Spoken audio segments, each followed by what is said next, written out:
A mafia boss offered $10 million to anyone who could make his silent daughter speak again. When a clumsy waitress dropped her tray, the little girl whispered to her for the first time in 6 months. What no one knew, the waitress had already saved this child once before, but she couldn't remember any of it. The dinner rush at DeLuca's Italian restaurant was in full swing when the front doors exploded open. Anna's hands trembled as she balanced a tray of steaming pasta dishes.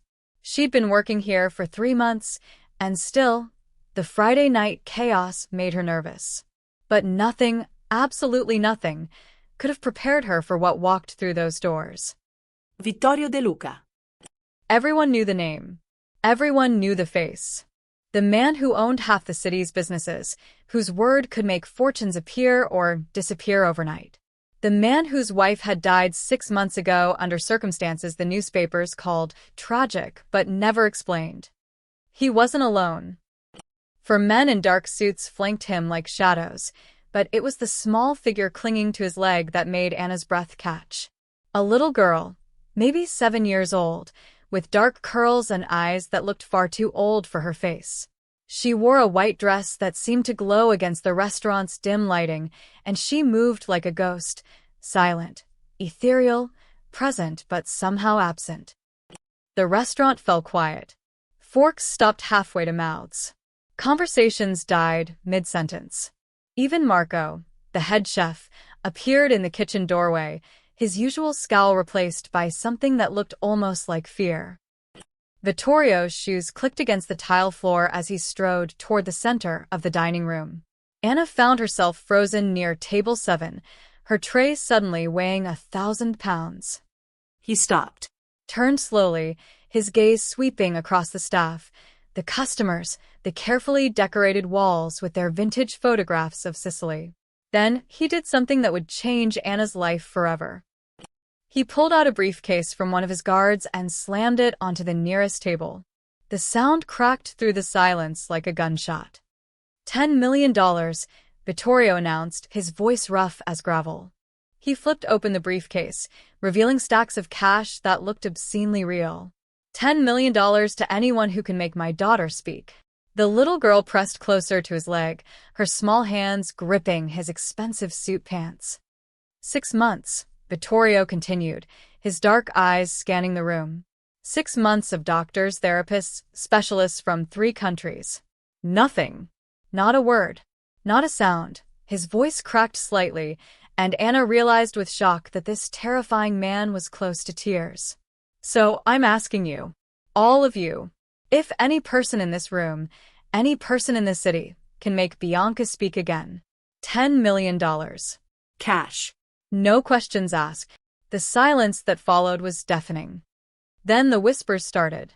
Nervous laughter from someone in the back. A dropped fork that clattered like thunder.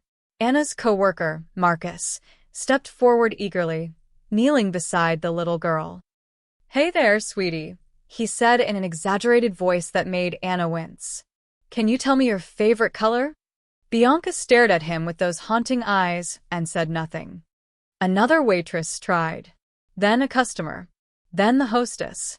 Each attempt was met with the same hollow silence. Bianca looked through them as if they were made of glass. Anna stayed back, her tray growing heavier. She should move. She should serve her tables. But something about the little girl pulled at a thread deep in her memory, something she couldn't quite grasp. "This is pointless," one of Vittorio's guards muttered. "Boss, we should go." But Vittorio wasn't moving. His jaw was set, his hands clenched at his sides. Anna realized he'd meant every word. This man, this dangerous, powerful man, was desperate. She took a step forward, intending to slip past to the kitchen. 1 step. That's all it took. Her shoe caught on the leg of a chair someone had pushed out. Time slowed. The tray tilted. 6 plates of fettuccine alfredo, 2 orders of margherita pizza, and a bowl of minestrone soup tumbled through the air in a cascade of ceramic and food. The crash was spectacular. Pasta splattered across the floor. Soup spread in a steaming puddle. Broken plates scattered like shrapnel. And Anna, her face burning with humiliation, dropped to her knees immediately, her hands shaking as she tried to gather the mess. "I'm so sorry," she whispered, not even sure who she was apologizing to. "I'm so sorry, I'll clean this up, She felt the presence before she saw her. Bianca had moved. The little girl who had stood frozen beside her father, who had looked through everyone who approached her, was now standing directly in front of Anna. So close that Anna could see the gold flecks in her brown eyes. The restaurant held its breath. Bianca leaned forward. Her small hand reached out and touched Anna's pendant, a simple silver locket Anna had worn for as long as she could remember. A locket she'd found in her apartment when she'd woken up 3 years ago with no memory of how she'd gotten there, no memory of the weeks before. Then Bianca's lips moved. She leaned closer to Anna's ear, so close that her breath was warm against Anna's skin. And she whispered one word. "Safe." The sound was barely audible, a ghost of a voice rusty from disuse. But in the absolute silence of the restaurant, it rang like a bell. Anna's entire body went rigid. The world tilted. For just a second, she saw something, a flash of memory that didn't belong to her. Headlights. Then, A woman's scream, small hands gripping hers in the dark. Then it was gone. She blinked, and Bianca was staring at her with those two old eyes, tears streaming silently down her cheeks. Someone started. She spoke. Vittorio breathed. He took a step forward, then another, his expression transforming from shock to something Anna couldn't identify. She spoke. My God, she spoke. The restaurant erupted. People jumping to their feet, talking over each other, pulling out phones. Vittorio's guards immediately moved to create a barrier around him and Bianca. But Bianca wasn't moving back to her father. She was pressing closer to Anna, her small body trembling, her hands now gripping Anna's uniform with desperate strength. "No," Anna said softly, trying to gently disentangle the girl's fingers. "No, sweetie, you need to go to your papa." I'm nobody. "I'm just a waitress." Bianca's grip tightened. She shook her head violently, the first real emotion Anna had seen from her. Vittorio knelt beside them, his expensive suit touching the soup-stained floor. His eyes met Anna's, and she saw something that terrified her more than his reputation ever could. Recognition. "What's your name?" he asked quietly. "Anna." "Anna Rossi." "Anna Rossi," he repeated, as if testing the name. "Have we met before?" No, sir. "I've only worked here for 3 months. I've never." "Boss," one of the guards appeared at his shoulder, leaning close to whisper something urgent. Vittorio's expression hardened. He stood, made a subtle gesture to his men, then looked down at Anna with an intensity that made her want to disappear. "You're coming with us." What? "No, I have tables, I can't just." $10 million, Vittorio said flatly. "You made my daughter speak. The money is yours. But first, you're coming with us. My men will explain to your manager." Before Anna could protest, 2 guards were lifting her to her feet. Bianca immediately attached herself to Anna's side, refusing to let go. "Sir, please." Anna tried again, her voice shaking. "I don't understand what's happening. I just dropped some plates. I didn't do anything." "You did something," Vittorio interrupted, his voice low and dangerous. "Something no one else could do. And I need to know why." They were already moving toward the door. Anna caught a glimpse of her co-workers' shocked faces, of customers with their phones out recording everything, of Marco the chef standing in the kitchen doorway looking pale and strange. As they stepped into the cool night air, Anna heard Vittorio give a quiet order to one of his guards. "Take them to the mansion. No one in or out until I get there. And find out everything about Anna Rossi. Everything. Starting with where she was 6 months ago." The black SUV door opened like a mouth. Bianca pulled Anna inside. And as they pulled away from the restaurant, Anna caught sight of her reflection in the dark window, her own face, pale and frightened, a stranger's face she'd woken up with 3 years ago when her life had started over with no explanation. The locket around her neck suddenly felt heavy as lead. What had she just walked into? The SUV hadn't even made it 2 blocks before Vittorio's phone rang. Anna sat pressed against the leather seat, Bianca's small hand clutching hers with surprising strength. The little girl hadn't made another sound since that single whispered word, but her eyes remained fixed on Anna's face, as if memorizing every feature. "What do you mean someone's following us?" Vittorio's voice cut through the tension like a blade. Anna's stomach dropped. She twisted to look out the rear window, but the night streets of the city blurred past in streaks of light. She couldn't tell which headlights might be threatening and which were just regular traffic. "Lose them," Vittorio ordered. "Then meet us at the back entrance." 20 minutes. The SUV suddenly accelerated, throwing Anna back against the seat. Bianca didn't flinch, didn't react at all. Anna wondered what kind of life this child had lived that a high-speed chase through city streets didn't even make her blink. They took a sharp turn into an alley so narrow Anna could have reached out and touched the brick walls on either side. The driver killed the headlights. Everything went dark except for the faint glow of distant streetlights at either end of the passage. Out. Now. The guards moved with military precision, surrounding them as they exited the vehicle. Anna's legs felt like water, but Bianca pulled her forward with surprising determination for such a small child. The alley smelled like garbage and old rain. Somewhere nearby, a dog barked. Anna could hear traffic on the main street, normal people living normal lives, completely unaware that she was currently trapped in an alley with a Mafia boss and his silent daughter. "Sir, please," Anna tried again, finding her voice. "I think there's been a mistake. I don't know what you think I did, but you made my daughter speak." Vittorio stepped closer, and in the dim light, his face looked carved from stone. "For 6 months, nothing. No one. And then you, a waitress who appeared 3 months ago with no references, no history, working minimum wage at a restaurant that happens to bear my family's name. You drop some plates, and my daughter speaks for the first time since she watched her mother die." The words hit Anna like physical blows. I didn't know about your wife." I'm so sorry. "Are you?" Vittorio's eyes narrowed. "Because my head of security just informed me that there's no record of an Anna Rossi matching your description anywhere in this city before 3 months ago. No employment history. No school records. No social media. You're a ghost, Miss Rossi." Anna's mouth went dry. She'd known her past was blank. 3 years of nothing before she'd woken up in a hospital with no identification and fragments of memories that made no sense. But she'd never thought anyone would care enough to look. "I had an accident," she said quietly. 3 years ago. I lost my memory. The hospital said it was trauma-induced amnesia. I don't remember anything before that." One of the guards snorted. "Convenient." "It's the truth."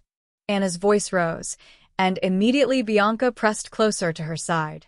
Anna forced herself to breathe, to stay calm for the child's sake. "Look, I'm nobody.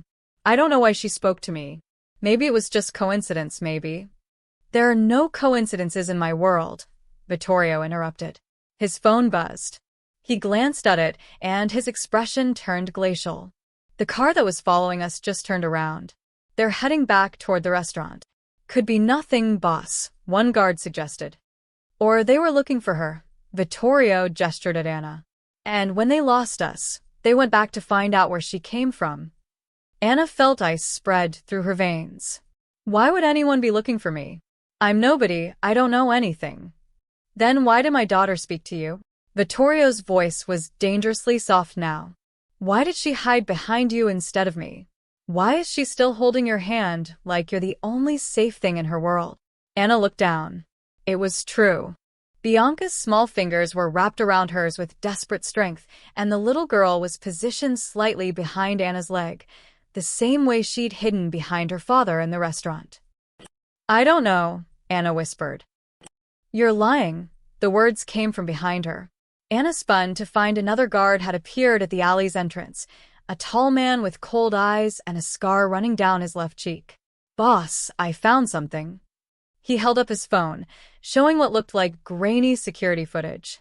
Anna squinted at the screen, trying to make sense of the dark, blurry images. "That's from the night Mrs. DeLuca died," the scarred guard said. "6 months ago. We've been through this footage 100 times, but tech just enhanced it.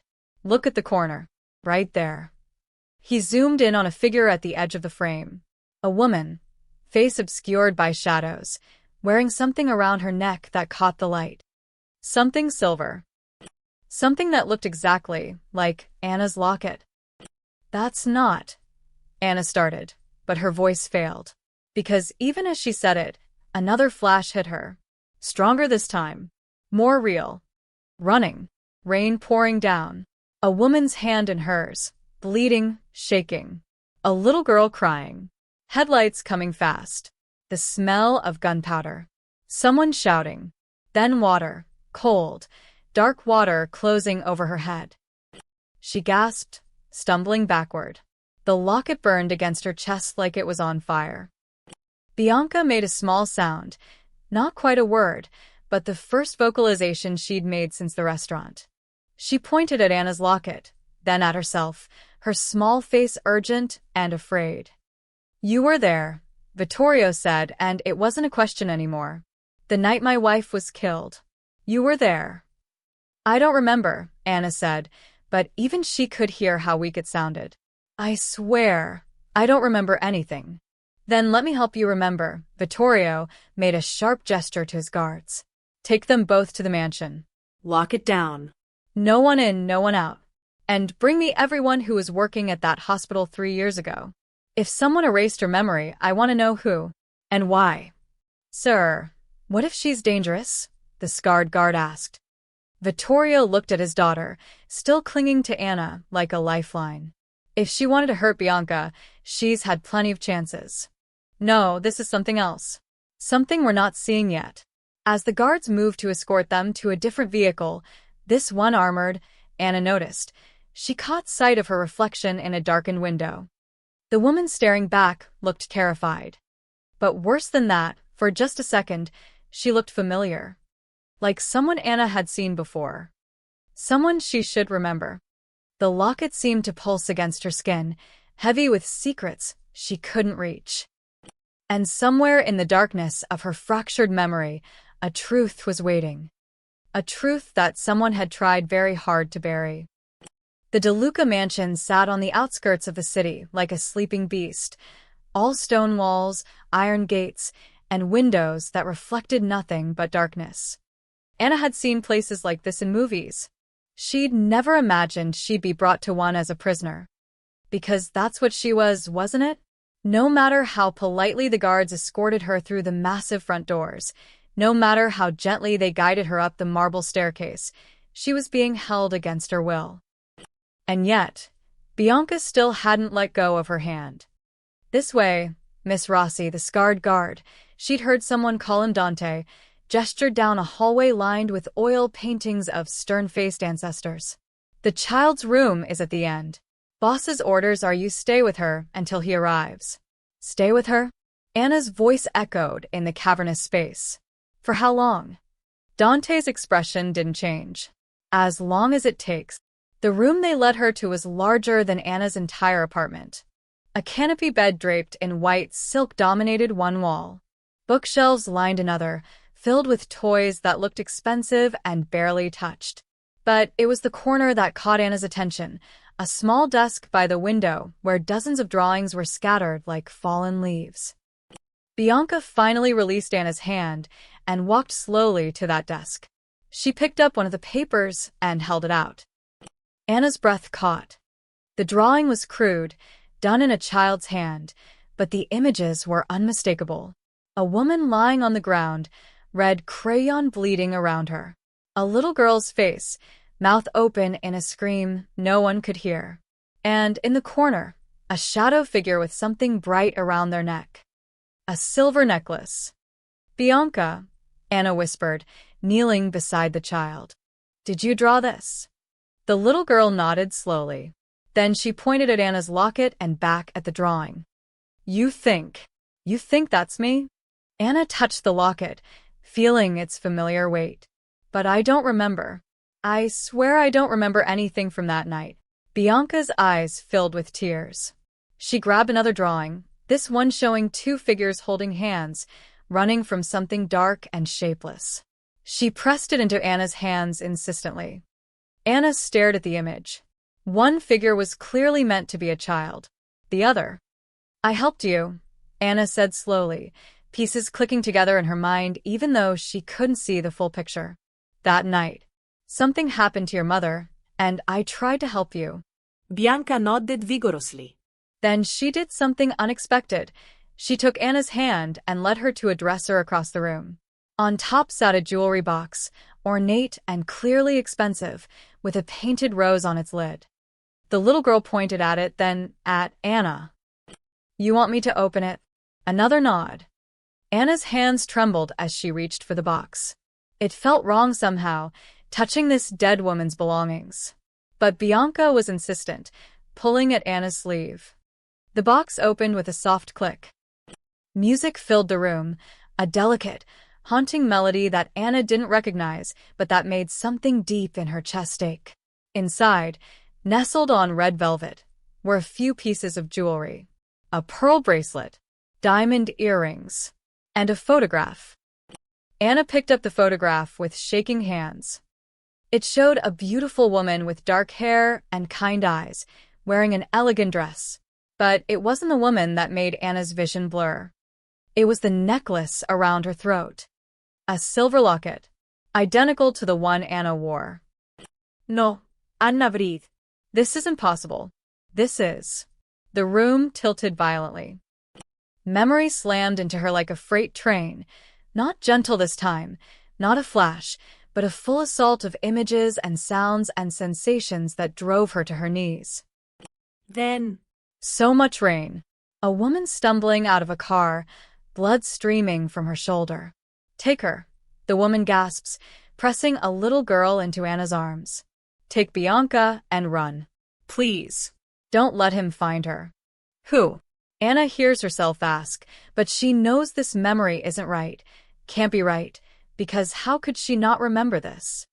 Marco. The woman chokes out. He'll kill her too. The locket. Give it to her when she's old enough. Tell her I. Gunshots. The woman falling. Bianca screaming silently, her voice stolen by shock. Anna running, slipping, falling toward water. Anna came back to herself on the floor of Bianca's bedroom, gasping like she'd been drowning. The music box was still playing its haunting melody, and Bianca was kneeling beside her, tears streaming down her face, her mouth forming words that still wouldn't come out. The door burst open. Dante and two other guards rushed in, guns drawn. What happened? Dante demanded. Anna couldn't speak. Couldn't think. The name the woman, Mrs. DeLuca, had said before she died was echoing in her head like a bell. Marco. Miss Rossi, are you injured? She looked up at Dante, her vision still swimming. Who's Marco? The guard's expression shifted. Just a flicker, but Anna caught it. Surprise. Maybe even fear. Why do you ask about Marco? She said his name, Anna's voice was barely a whisper. Mrs. DeLuca. Before she died. She said Marco will kill her too. The temperature in the room seemed to drop 10 degrees. I need to speak to the boss, Dante said quietly to one of the other guards. Now. What?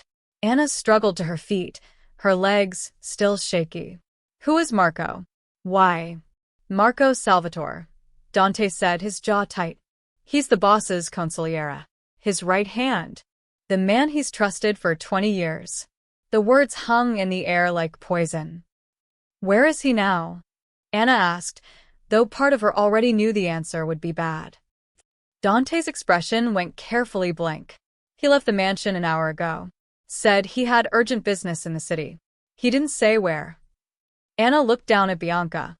The little girl's face had gone pale, her small body trembling. She grabbed Anna's hand again, gripping so tight it hurt. And suddenly Anna understood. Bianca hadn't spoken in 6 months, not because she couldn't, but because the man who'd killed her mother was still close, still watching, still waiting. And the only person who'd try to save them that night, the only person who knew the truth, had disappeared with her memories erased and a dead woman's locket around her neck. The music box wound down, its final notes fading into silence. Outside the window, thunder rumbled. And Anna realized with creeping horror that she wasn't just a witness to whatever had happened 6 months ago. She was evidence. Evidence that someone had tried very hard to destroy. "We need to tell Vittorio," Anna said urgently. "If Marco finds out Bianca spoke to me, if he knows I'm starting to remember." Her phone, still in her uniform pocket, buzzed. Anna pulled it out with trembling hands. One new message from an unknown number. "Stop digging, or you both die. This is your only warning." The phone slipped from her fingers. Somewhere in the mansion, a door slammed, and Bianca began to cry without making a sound. Anna didn't sleep. How could she, knowing that somewhere out there, someone wanted her dead? Someone who'd already killed once. Someone who might be closer than anyone realized. She'd spent the night in a chair beside Bianca's bed, watching the little girl's restless sleep, jumping at every sound in the massive house. Dante had stationed 2 guards outside the bedroom door after she'd shown him the threatening text. He'd looked grim but unsurprised, which somehow made everything worse. Vittorio hadn't returned yet. Some emergency with one of his businesses, Dante had explained. He'd be back by morning. Morning came slowly, painting the sky in shades of gray and pale gold. Bianca woke with the sunrise, her dark eyes finding Anna immediately. She didn't speak. Anna hadn't really expected her to, but she reached out her small hand, and Anna took it without hesitation. "Hey, sweetheart," Anna said softly. "How about we get some fresh air? Would you like that?" Bianca nodded, already sliding out of bed. Anna had learned from one of the maids that Bianca loved the garden. It was one of the few places she seemed peaceful. And after the claustrophobic night in that bedroom, surrounded by drawings of death and trauma, Anna desperately needed to see the sky. Dante wasn't happy about it. "Boss said to keep you inside," he argued as they stood in the mansion's grand foyer. "And I'm saying that child needs sunlight and fresh air," Anna shot back, surprised by her own firmness. "We'll stay in the garden. Your guards can watch us. But we're not prisoners, are we?" Dante's jaw worked. Finally, he nodded. 10 minutes. And stay where we can see you." The garden was beautiful in the early morning light. Roses and jasmine climbing white trellises, a small fountain bubbling peacefully in the center. A high stone wall surrounded everything, making it feel like a secret world separate from the danger outside.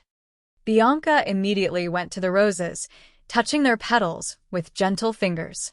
She looked more alive out here, more like an actual child instead of a haunted ghost. Anna found herself relaxing slightly, breathing in the scent of flowers and damp earth. Maybe she could figure this out. Maybe there was a way to. The bullet hit the fountain beside her, sending up a spray of water and stone fragments. Anna's body moved before her mind caught up, pure instinct taking over. She threw herself toward Bianca, wrapping her arms around the little girl and dragging them both down behind the fountain's base. Another shot. This one hit the ground inches from where they'd been standing. "Dante!" Anna screamed, but the guards were already moving, weapons drawn, shouting orders she couldn't process through the roaring in her ears. Bianca was shaking in her arms, silent as always, but her small hands clutched at Anna's shirt with desperate strength. Anna pressed the girl's face against her shoulder, shielding her, protecting her the way she had. The way she had that night. Another memory fragment hit her, sharp and clear, running through rain with Bianca in her arms. Bullets whipping past. Her own voice saying, "I've got you. I've got you, you're safe." But they hadn't been safe then. And they weren't safe now. Northeast corner, one of the guards shouted. The old bell tower. Gunfire erupted, not at them now, but outward, the guards returning fire. Anna risked a glance and saw Dante dragging them backward toward the house, his body positioned between them and wherever the shooter was hiding. "Move," he barked. "Now." Anna scrambled to her feet, keeping Bianca pressed against her, keeping herself between the child and the danger. They ran, Anna's legs pumping, her breath coming in gasps, Bianca's weight nothing compared to the adrenaline flooding her system. The mansion's back door was open, more guards appearing, pulling them inside. Someone slammed the door, locked it, shouted orders into a radio. Anna collapsed against the wall, still holding Bianca, her whole body shaking. "Is she hurt?" Dante demanded, kneeling beside them. "Are either of you hurt?" Anna checked Bianca frantically. No blood, no wounds, just that terrible silent crying, tears streaming down her face. "She's okay. We're okay." But they weren't okay. "Not really." "How did someone get that close?" Anna asked, her voice shaking with anger now instead of fear. "You said this place was secure." Dante's expression was stone. "It is. Which means someone told them where we'd be," Anna finished. "Someone inside." The implications settled over them like a shroud. "The boss needs to know," one of the guards said. "We need to get them to the safe room until—" "No," Anna stood, still holding Bianca. Her fear was transforming into something else now, something harder, sharper. "No more hiding. Someone just tried to kill us in broad daylight. In Vittorio's own garden. They're not afraid of him. They're not afraid of getting caught. Which means they're either very stupid or very protected." "You think it's Marco," Dante said quietly. "Mrs. DeLuca said his name before she died. Bianca drew him. I've seen her pictures." "A man with a serpent tattoo." Anna looked at Dante directly. "Does Marco have a serpent tattoo?" The guard's silence was answer enough. "Where is he now?" Anna pressed. "We don't know. He's not answering calls. Boss has people looking, but—" A phone rang, cutting through the tension. Dante answered it, his expression growing darker with each passing second. "Understood." "Yes, sir." He hung up and looked at Anna, with something almost like respect. "Boss is 10 minutes out. He says to move you both to the panic room immediately. And he says," Dante paused, "he says you were right to fight back out there. Most people freeze. You protected her like you've done it before." Because she had. Anna looked down at Bianca, who was staring up at her with those two knowing eyes. The little girl's hand moved, finger pointing at Anna's heart, then at herself. Then she pressed both palms together and held them against her chest. "Thank you. I won't let anyone hurt you," Anna heard herself promise. "I don't know why I was there that night. I don't know how I knew your mother. But I know this. Whoever tried to kill you then, whoever's trying now, they'll have to go through me first." Bianca's lips moved. No sound came out, but Anna could read the word clearly. Mama. "No, not Mama." Anna's breath caught. Anna. Bianca had just silently said her name. "Come on," Dante said gruffly. "Panic room. Now. Until we figure out who the shooter was and how they knew you'd be in that garden." As they moved through the mansion's corridors, surrounded by armed guards, Anna couldn't shake one terrible thought. She'd protected Bianca, on instinct, without thinking, without hesitation. Her body had known what to do before her mind caught up. Which meant this wasn't the first time someone had tried to kill them. And it probably wouldn't be the last. The panic room door sealed behind them with a heavy clunk, thick steel, soundproofed, designed to withstand assault. But Anna had learned something important today. She wasn't just some random waitress who'd stumbled into a tragedy. She was part of the story. She'd always been part of it. And someone was very, very afraid of what she might remember. The panic room was cold and windowless, reinforced concrete walls, a single table, bottled water, and emergency supplies that suggested Vittorio had expected violence in his life. Anna sat on the floor with Bianca, their backs against the wall. The little girl had finally stopped shaking, but she hadn't let go of Anna's hand. Not once in the hour they'd been locked in here. "Your papa will be here soon," Anna said softly. "He'll fix this. He'll keep you safe." Bianca's expression said she didn't believe that. And honestly, Anna couldn't blame her. The girl suddenly pulled away, scrambling to the corner where someone had left a box of supplies. She dug through it urgently until she found what she was looking for, a notepad and a handful of crayons. Anna watched as Bianca settled cross-legged on the floor and began to draw with fierce concentration.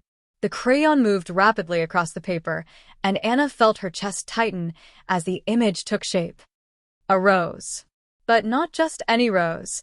This one was on fire, flames consuming its petals in bright orange and red. "What does that mean?" Anna asked gently, moving closer. Bianca didn't answer. She was already starting another drawing. This one made Anna's blood run cold. A gun. Silver. Detailed for a child's drawing. And beside it, a hand. A man's hand, thick fingers, and on the wrist, a serpent tattoo, coiled and ready to strike. Marco, Anna breathed. Bianca nodded vigorously. Then she drew something else, a woman lying down, the same red crayon bleeding around her. And standing over her, the shadow figure with the serpent. "He shot your mother," Anna said, her voice barely above a whisper. "You saw him do it." Bianca's hand moved faster now, almost frantic. She drew another figure, smaller, running. And beside that figure, another person, holding the small one's hand. The second figure wore something around their neck, a circle that Bianca colored silver. "That's me," Anna realized. "That night. I was there with you." But why? How? The questions burned in her mind, but Bianca wasn't finished. She dropped the crayon and pointed at Anna's locket with sudden intensity. Her small face was urgent, desperate, her mouth opening and closing like she was trying to force words out that wouldn't come. Anna unclasped the locket and opened it for the first time since she'd woken up with it 3 years ago. She'd tried before, but it had always been stuck, the mechanism jammed or broken. This time, it clicked open easily. Inside was a photograph, so tiny Anna had to hold it close to see clearly. A woman and a little girl, their faces pressed together, both smiling. The woman was unmistakably Mrs. DeLuca. And the little girl was Bianca, maybe a year younger, before trauma had stolen her voice. But there was something else. A piece of paper, folded so small it was almost invisible. Anna pulled it out with trembling fingers and unfolded it. "Trust Anna. She saved you once." Mama. The handwriting was elegant, hurried, written by someone who knew she was running out of time. "She gave this to me," Anna whispered, the memory still foggy, but getting clearer. "Your mother. She put this around my neck that night. She told me to keep you safe." Bianca's eyes filled with tears. She launched herself at Anna, wrapping her small arms around Anna's neck, and Anna felt the girl's chest heaving with silent sobs. "It's okay," Anna murmured, holding her close. "I'm here. I'm not going anywhere." But even as she said it, pieces were clicking together in her mind. Mrs. DeLuca had known she was going to die. She'd known Marco was coming. And she trusted Anna, a stranger, as far as Anna could remember, to protect her daughter. Why? Bianca pulled back suddenly, wiping her eyes. She grabbed the notepad again and began writing, not drawing this time, but actual letters. Her hand shook, but she pressed on, tongue caught between her teeth in concentration. When she finished, she held up the paper. "The snake man knows Anna." The words hit like a physical blow. What? Anna stared at the message. "What do you mean he knows me?" Bianca underlined the last word 3 times. Then she drew something else, quick, crude, but recognizable. A building, water beside it, and 2 figures. One with a serpent tattoo, one with a silver necklace. "Marco and me?" Anna asked. "Together?" Bianca nodded. Then she made an X through both figures and drew them on opposite sides of the paper. "We knew each other. But then something happened. We became enemies." Another nod.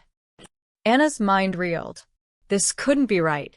She had no memory of Marco, no memory of anything before 3 years ago. But if Bianca was right, if Marco knew her, is that why my memory is gone? Anna asked. Did Marco do something to me that night? After I tried to save you? Bianca's expression was answer enough. She pointed at the drawing of Anna falling into water, then made a gesture like something hitting her head. He tried to kill me too, Anna said slowly. But I survived. I didn't remember. The panic room door suddenly clicked. Anna jumped to her feet, pushing Bianca behind her instinctively. Vittorio stepped inside, his suit rumpled, his face haggard. He looked like he'd aged 10 years overnight. Are you both all right? He asked immediately. We're fine, Anna said, though it was far from true. Did you find the shooter? Dead. Vittorio's voice was flat. Killed himself before my men could reach him. Professional. No identificación. But we found this on him. He held out his phone, showing a photograph of a tattoo on a dead man's arm. A serpent. Marco's men, Vittorio said, and Anna had never heard so much pain in 2 words. 20 years I've trusted him. 20 years he's been at my side. And he killed my wife. He tried to kill my daughter. His eyes met Anna's. And he tried to kill you. 3 years ago and again today. She has something to show you, Anna said quietly, gesturing to Bianca's drawings spread across the floor. Vittorio knelt, his hands shaking as he picked up each piece of paper. The burning rose, the silver gun, the serpent tattoo, and finally the note Bianca had written. The snake man knows Anna. Madonna Santa, he whispered. You knew him. Before. I don't remember, Anna said desperately. I swear I don't remember anything. But Bianca thinks. Where is Marco now? Anna asked, though she dreaded the answer. Vittorio's jaw clenched. Gone. He left the city an hour ago. Took 3 of his most loyal men with him. My sources say he's heading north, toward the Canadian border. He's running, Anna said. Yes. Because he knows we're getting too close. Because Bianca spoke to you. Because you're starting to remember. Vittorio stood, his expression hardening into something cold and deadly. But he won't get far. No one betrays the DeLuca family and Lev's. Bianca suddenly grabbed Anna's hand and squeezed 3 times. Urgent, insistent. Anna looked down at the little girl. What is it? Bianca pointed at the notepad, then at Vittorio, then back at Anna. Her meaning was clear. Tell him everything. There's something else, Anna said slowly. The locket. Mrs. DeLuca gave it to me that night. There was a note inside. She told Bianca to trust me. Which means Anna swallowed hard. Which means your wife knew me too. Before that night, she trusted me enough to give me her daughter. The silence that followed was deafening. Vittorio stared at Anna like he was seeing her for the first time. Who are you? He asked quietly. Really? I don't know, Anna whispered. But I think Marco does. And I think that's why he wants me dead. 20 minutes later, Anna found herself back in an SUV, but this time with Vittorio beside her and 4 guards instead of 2. This is insane, Dante muttered from the driver's seat. Boss, we should keep them locked down until we find Marco. No, Vittorio's voice was iron. We've been reacting, hiding, waiting for him to make the next move. That ends now. If Anna knew my wife, if she has information locked in her head, we need to find the key. Anna stared out the window at the city passing by. I've tried to remember. For 3 years I've tried. There's nothing there. Then we'll look where you haven't, Vittorio said. You said you woke up in a hospital 3 years ago. Which one? St. Catherine's. The East Side. Dante. Make the call. I want every doctor, nurse, and administrator who is working that night ready to talk to us in 1 hour. But first, Vittorio had agreed to Anna's request, a visit to the places she remembered from those first confused weeks after waking up. Maybe something would trigger another memory. Maybe the pieces would finally fit together. Their first stop was the apartment where Anna had lived for the past 3 years. The landlord had kept her things in storage after she'd been unable to pay rent those first months. Everything she owned fit in 2 boxes. Anna sat on the floor of the empty apartment, sorting through her previous life. Clothes. A few books, receipts from a coffee shop called the Harborside Cafe, and a postcard. Faded, creased, showing a pier at sunset. I went there, Anna said suddenly, holding up the postcard. After I left the hospital. I don't know why, but I kept going back to this pier. Like I was looking for something. Where? Vittorio asked. The old industrial district. Pier 47-inch. That's where they found my wife's car, Vittorio said quietly. In the water, near Pier 47. Anna's hands trembled. Take me there. Please. The pier was exactly as she remembered it. Abandoned warehouses, rusted shipping containers, and water that looked black even in the afternoon light. Yellow police tape still fluttered from one section, faded by months of weather. Anna walked toward the edge slowly, Bianca holding her hand. The little girl had refused to stay behind, and Vittorio hadn't argued. Maybe he understood that Bianca needed this too, needed to face the place where her mother had died. I came here, Anna said, closing her eyes. The week after I woke up. I stood right here, and I felt like I'd lost something. Like something important had been taken from me. The wind picked up, carrying the smell of salt and oil and decay. And then the memory hit. Not a flash this time. Not a fragment. A full, vivid recollection that nearly drove Anna to her knees. Night. Rain pounding down. Anna running full speed toward the pier, her phone pressed to her ear. I have her, she's gasping into the phone. I have Bianca. But Maria's hit. She's bleeding bad. We need help. Where are you? A woman's voice on the other end, urgent. Pier 47. The black sedan. Please hurry, they're right behind us. Gunshots. The phone flying from her hand. Bianca screaming in her arms, finally screaming, her voice returning in pure terror. Anna running for the car, Maria DeLuca already inside, trying to start the engine with blood-slicked hands. Get in, Maria shouts. Get in the car. But the shooter is there, Marco, his face illuminated by muzzle flash. He fires. Maria slumps forward. The car rolls toward the edge of the pier. Anna tries to grab Bianca, tries to pull her from the car, but it's moving too fast. She manages to yank the little girl free just as the sedan tips over the edge and plunges into the black water. No. Anna screams. Maria. Bianca is silent again, shock stealing her voice as quickly as terror had returned it.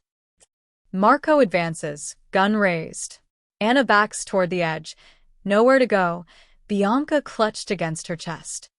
You should have minded your business, Marco says coldly. You should have stayed away. Why? Anna demands. Why kill her? Why do this? Because the DeLuca fortune should have been mine. I've earned it. 20 years at Vittorio's side, and what do I get? Nothing. While his wife inherits everything if something happens to him. And his daughter after her, Marco's smile is terrible. But with them both gone, who do you think Vittorio will turn to? Who will he trust? You're insane, Anna breathes. I'm ambitious, Marco aims the gun at Anna's head. And you're a witness. He fires. Anna throws herself backward, still holding Bianca. They fall. Cold water closes over them. Darkness. Anna's head hits something. Metal, the submerged car.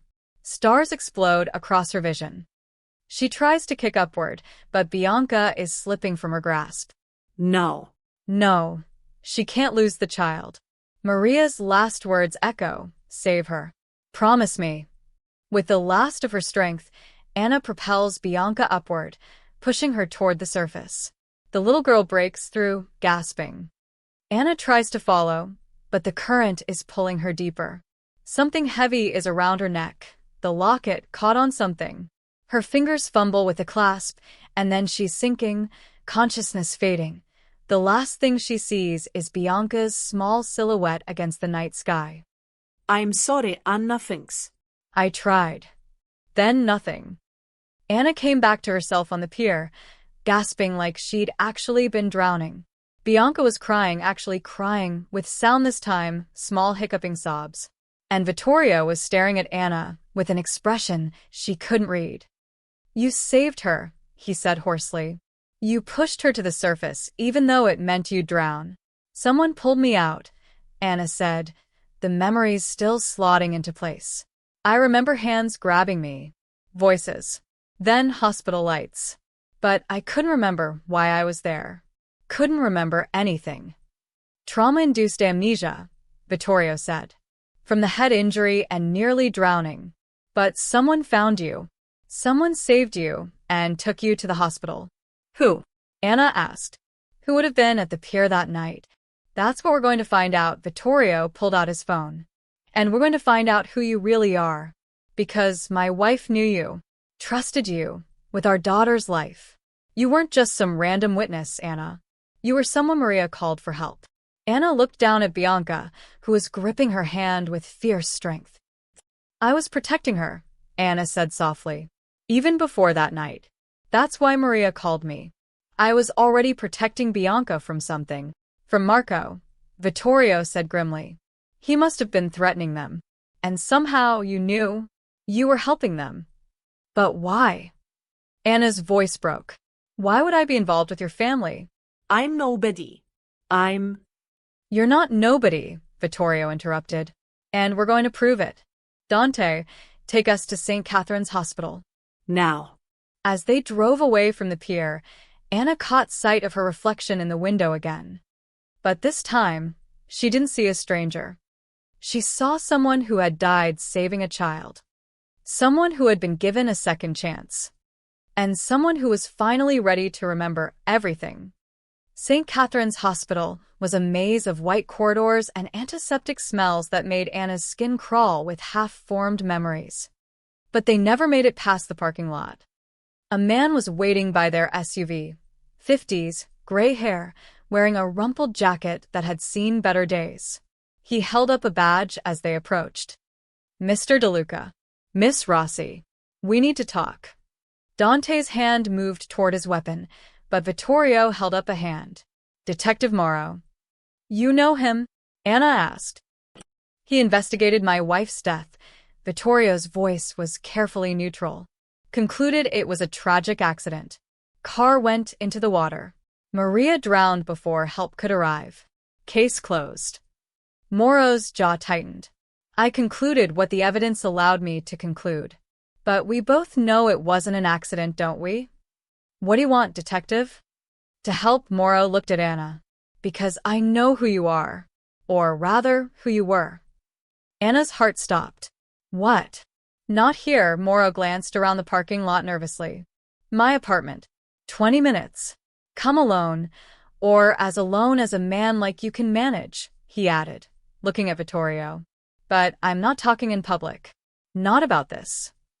Before Vittorio could respond, Morrow pressed a card into Anna's hand and walked away quickly, head down, like a man afraid of being seen. It's a trap, Dante said immediately.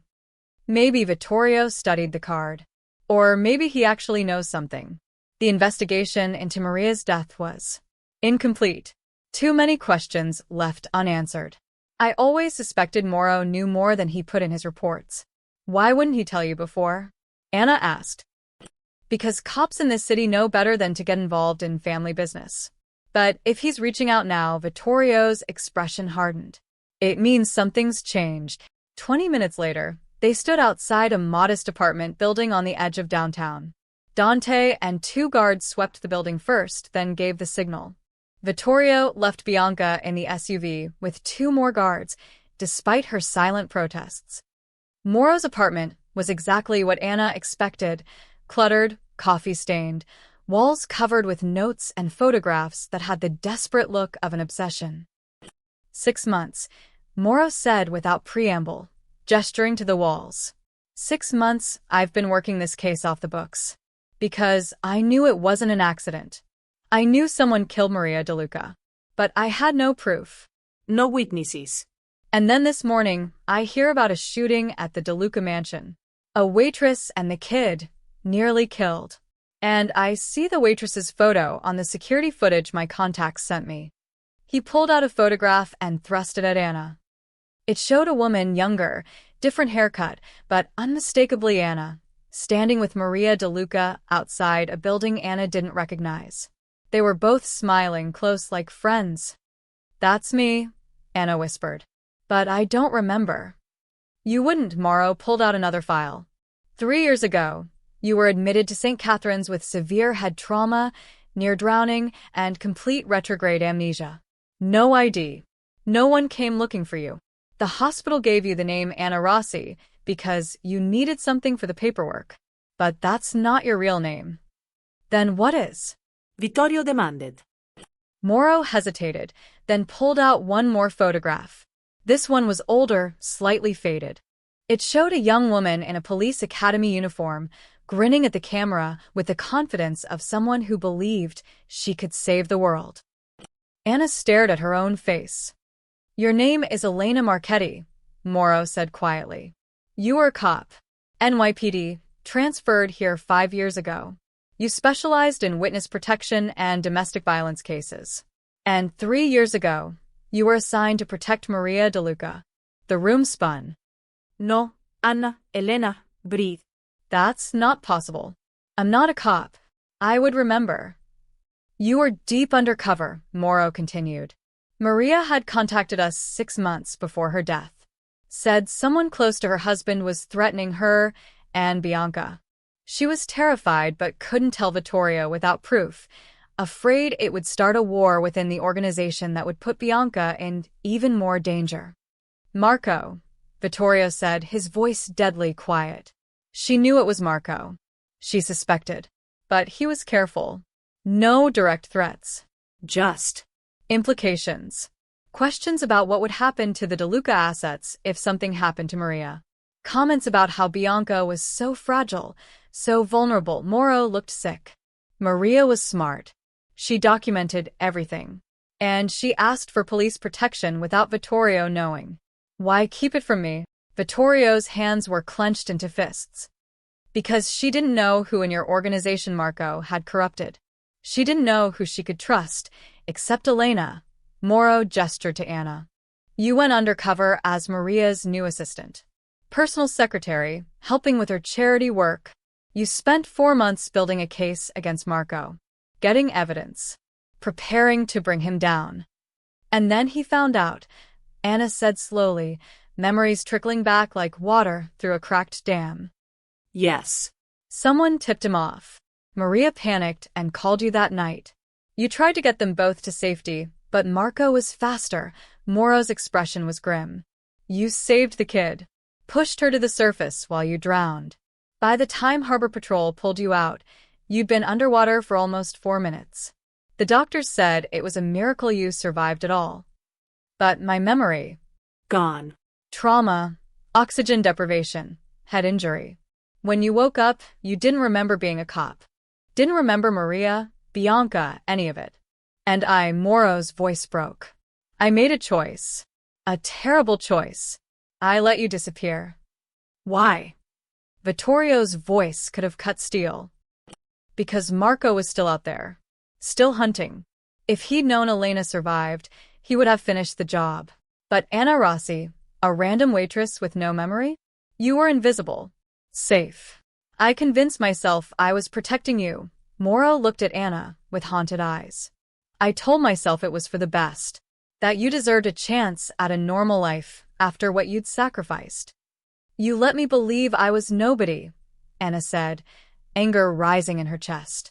For 3 years, I thought I was nobody. You were never nobody. You were a hero.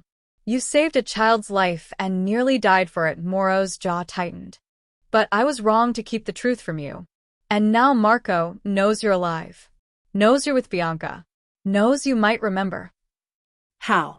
Anna demanded. How did he find out? Because someone at the hospital talked. Or someone in my department. Or someone in Vittorio's organization. Morrow spread his hands helplessly. Marco has eyes everywhere. That's how he's survived this long. Vittorio pulled out his phone, his face like carved stone. How long ago did Marco leave the city? 4 hours, Dante reported from the doorway. Last sighting near the state line. He's not running, Anna said suddenly, certainty flooding through her. He's regrouping, getting his resources together. Because now he knows I remember. Knows Bianca spoke. Knows his secret is out. Which means he'll come back. Vittorio finished. He'll come back to finish what he started. Morrow nodded grimly. There's something else. The evidence Maria collected, documents, recordings, photographs proving Marco was embezzling from the family, planning a coup. Elena had it all in a safety deposit box. But after she disappeared, I couldn't find it. No records, no key, nothing. Because I hid it, Anna said, another memory clicking into place. She pulled at the chain around her neck, examining the locket more closely. The back had a small engraving she'd never noticed before, a series of numbers. That's not a decoration, Morrow said. That's a box number. Where? Vittorio asked. Anna closed her eyes, letting the memory come. First National Bank. Downtown. Box 847-inch. That's everything we need to destroy him, Vittorio said. Financial records, proof of his crimes. It's also everything he needs to destroy, Anna interrupted. If Marco realizes we're going for that evidence. An explosion rocked the building. The windows blew inward, glass spraying across the room. Anna hit the floor, instinct taking over. Cop instinct, she realized now. Dante was shouting into his radio. Morrow had his service weapon drawn. The SUV. Dante screamed. They hit the SUV.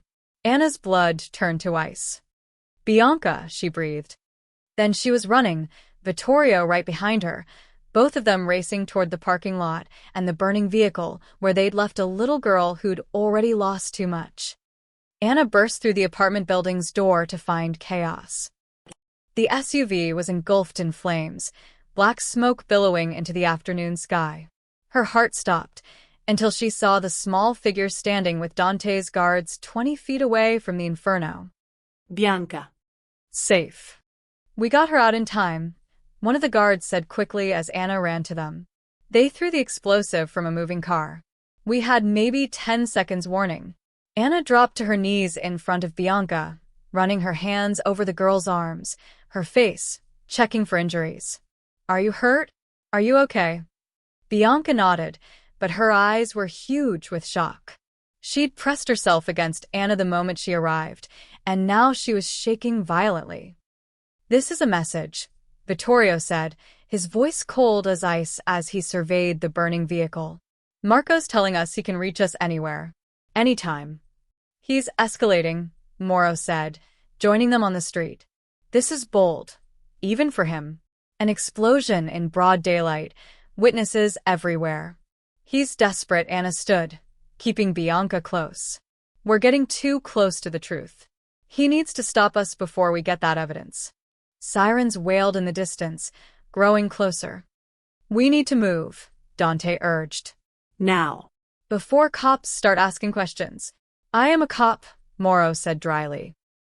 Then you know why we need to leave. Vittorio was already moving toward one of the backup vehicles that had screeched to a halt beside them.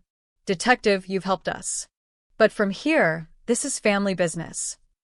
That woman is one of my officers, Morrow said, gesturing to Anna. Even if she doesn't remember it.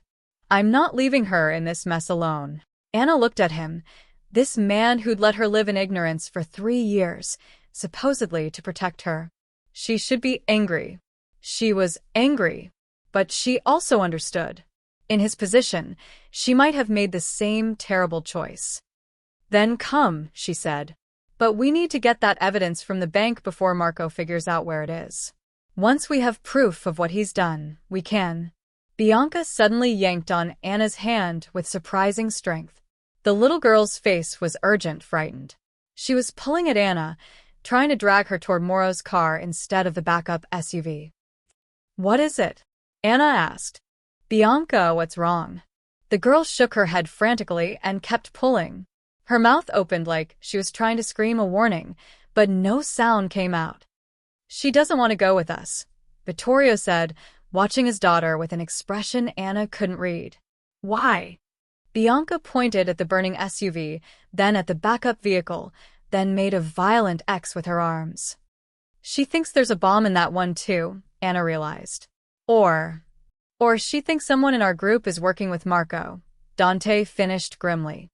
The words fell like stones. Vittorio's face went carefully blank. My men have been with me for years. I trust them with my life.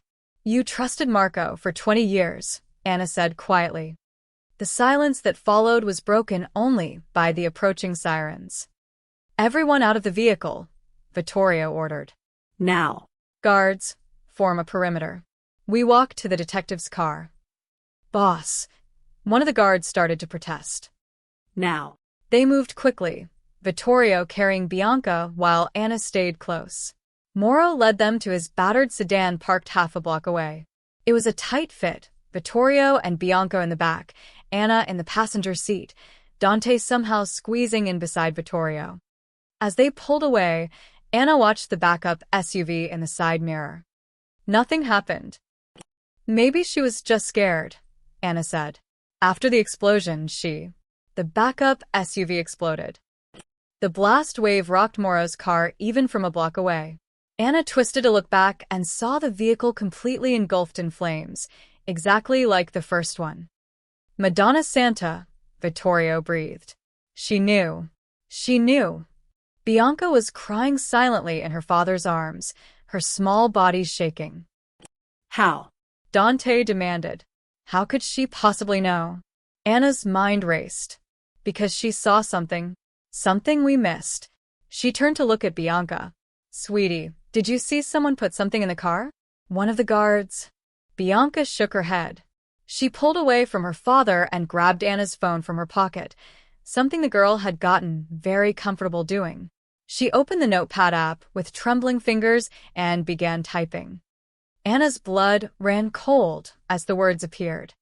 Snake mark on arm. One of the guards has Marco's tattoo, Vittorio said, his voice deadly quiet. Dante, the men who were with the backup vehicle. Dead in the explosion, boss. All three of them. Convenient, Vittorio's jaw clenched. Marco's been planting people in my organization. People I trusted. People I thought were loyal. For how long? Moro asked, weaving through traffic. Years, probably. Anna felt sick. He's been planning this for years. Positioning himself to take over after eliminating you and your family. Bianca typed again. More than one. There's more than one traitor. Anna translated, her voice hollow. How many, Bianca? How many people with the snake mark have you seen? Bianca held up 4 fingers. For people in my organization working for Marco, Vittorio said. For people who've been close to my family, my daughter, plotting to kill us all. We can't trust anyone, Dante said. Boss, with respect, we don't even know who I can call for backup. Then we don't call anyone. Vittorio's expression hardened. We go to the bank, get the evidence, and we end this ourselves. Tonight. First National closes in 2 hours, Moro said, checking his watch. But getting into a safety deposit box requires ID and verification. Anna, or Elena, your credentials are 3 years out of date. They might not let you in. They will, Anna said with more confidence than she felt. Because I'm the account holder. And I'm a cop, or I was. I know how to be convincing. Bianca suddenly grabbed Anna's arm and typed again, her fingers flying. Panic room. Something there. Important. In the mansion's panic room? Anna asked. We were just there. What did we miss? Bianca's face was desperate. She typed more. Mama left something. For you. Found it while waiting. Maria left something for Elena in my panic room? Vittorio leaned forward. That's impossible. She didn't have access. Unless she did, Anna interrupted. If she suspected Marco that early, if she knew she might die, she would have found a way. She would have left insurance. What kind of insurance? Moro asked. Bianca typed one more message. Video. Mama talking. Tells everything. Anna's heart pounded. A video confession. Evidence in her own words about what Marco was planning. Where in the panic room? Vittorio demanded. We searched that room 100 times after she died. Bianca typed, behind picture. Family picture. Left side. The photo of Maria and Bianca, Vittorio said slowly. From Bianca's second birthday. It's bolted to the wall. We thought it was just decor. It's a hiding spot, Anna said. Maria knew you'd never remove a picture of her and Bianca. Never replace it. It was safe. So we have two pieces of evidence, Morrow summarized. Video confession in the panic room, financial records in the safety deposit box. That's enough to bury Marco and anyone working with him. If we can get to both before Marco realizes what we're doing, Anna said. He already knows we're moving, Dante pointed out. The explosions were meant to stop us from leaving. When they didn't work. He'll be waiting at the bank, Anna finished. It's the only play he has left. He can't let us get that evidence. Then we don't go to the bank first, Vittorio said. We go to the mansion. Get the video. If Marco's people are watching the bank, they'll report that we're not there. It'll buy us time.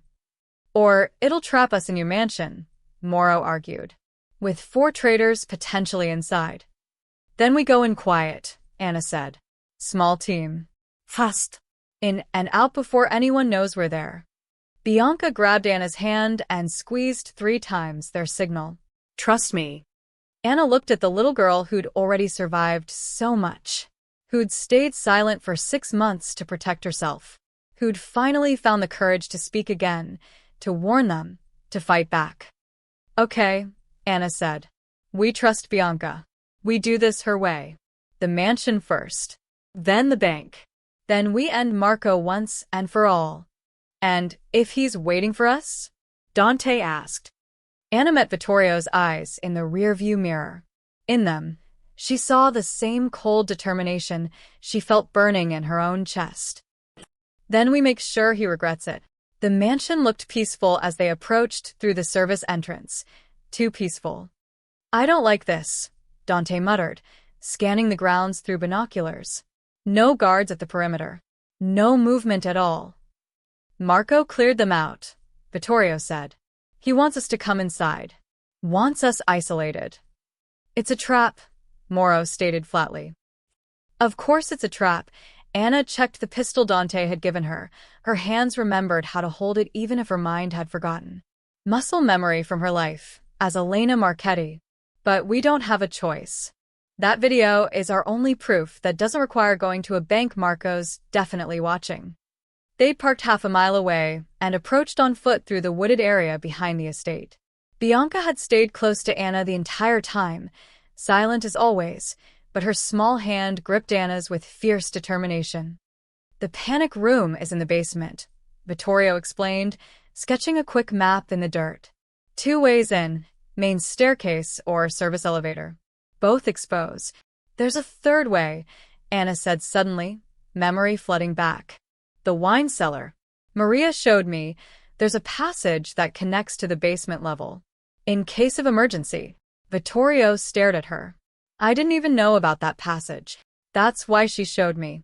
Said if anything happened, I'd need a way to get Bianca out unseen. Anna's chest tightened. She was preparing for this. She knew Marco would eventually make his move. Then we use it, Morrow decided. Vittorio and I go through the passage to the panic room. Dante, you, and Anna create a distraction. No, Bianca's voice was barely a whisper, but in the silence of the woods, it rang like a bell. Everyone froze. The little girl had spoken. Actually spoken. Her first real word in front of her father since that terrible night. Bianca? Vittorio knelt beside his daughter, his voice breaking. Baby, you. Stay together. Each word seemed to cost Bianca everything, her voice rusty and small. Mama said. In the video. Stay together or he wins. Tears streamed down Vittorio's face. He pulled his daughter close, his shoulders shaking. Okay, he whispered. Okay, we stay together. They moved as one unit through the wine cellar entrance, a hidden door disguised as part of the stone wall. The passage beyond was narrow and dark, lit only by Dante's flashlight. Anna's heart pounded as they descended. Every shadow could hide a threat. Every sound could be footsteps. Above them. They froze. Dante killed the light. In the darkness, Anna could hear Bianca's rapid breathing and feel the little girl's hand trembling in hers. The footsteps passed overhead, fading. They moved again, faster now. The passage ended at another hidden door. Vittorio pressed a combination into a keypad, and the door clicked open. The basement was empty. Silent. Wrong. The panic room's just ahead, Vittorio whispered. 30 feet. They'd made it 20 feet when the lights cut out. Emergency lights flickered on, bathing everything in red. And then Anna heard it, the sound of the basement's main door slamming shut. Locked. Run, Dante shouted. They sprinted for the panic room. Vittorio slammed his palm on the scanner. The heavy door began to open, too slowly, way too slowly. Men poured from the shadows. 5, 6, 7 of them. Armed. Moving with military precision. And leading them was Marco. He looked different than the grainy photographs Anna had seen. Older. Harder. His snake tattoo visible on his forearm as he raised a gun. Did you really think it would be that easy? Marco's smile was cold. I've been waiting for you, Vittorio. Waiting for you to bring me exactly what I need. The video, Anna breathed. He knows about the video. Of course I know. Dear Maria wasn't as clever as she thought. I found her little confession weeks before she died. But I left it here because I knew eventually it would bring you all to me. Marco's eyes fixed on Anna. Hello, Anna. Or, do you prefer Anna? I heard you lost your memory. Pity. I would have enjoyed you remembering me when I killed you the first time. Dante moved, but Marco's men were faster. Gunfire echoed in the confined space. Dante went down, clutching his shoulder. No. Vittorio lunged, but 3 men grabbed him, forcing him to his knees. Moro raised his service weapon, but Marco shot it out of his hand before he could fire. The detective cried out, cradling his bleeding hand, which left Anna and Bianca. Anna pushed the little girl behind her, backing toward the panic room's entrance. If she could just get Bianca inside, lock the door. Stop, Marco's voice was calm. Or I shoot Vittorio in the head right now. Anna froze. The panic room door was tantalizingly close, 3 feet, maybe less. She could feel the cold air from inside. So close. But Marco's gun was pressed against Vittorio's temple. Good choice, Marco smiled. Now, here's what's going to happen. You're all going to come with me, alive for now. Because I need you for one last performance. What are you talking about? Vittorio's nodded. I'm talking about legitimacy. I've spent years building my position, my network. But I can't just take over the De Luca empire through force. The other families wouldn't accept it. There would be war, Marco's eyes gleamed. But if you, the grieving widower, the desperate father, publicly hand control to me, if you announce that you trust me to protect your daughter while you're incapacitated, then everyone accepts it. The transition is clean. I'll never. You will. Because I'll have your daughter. And you love her more than you love power, more than you love revenge. You'll give me everything to keep her alive, Marco turned to his men. Bring them. The warehouse at the docks. Time to finish what we started 6 months ago.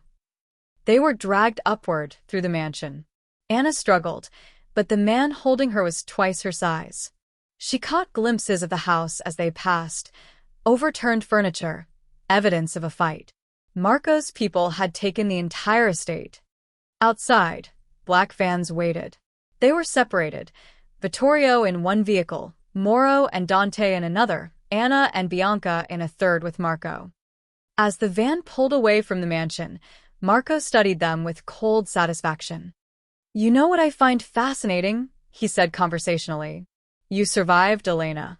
You actually crawled out of that water alive.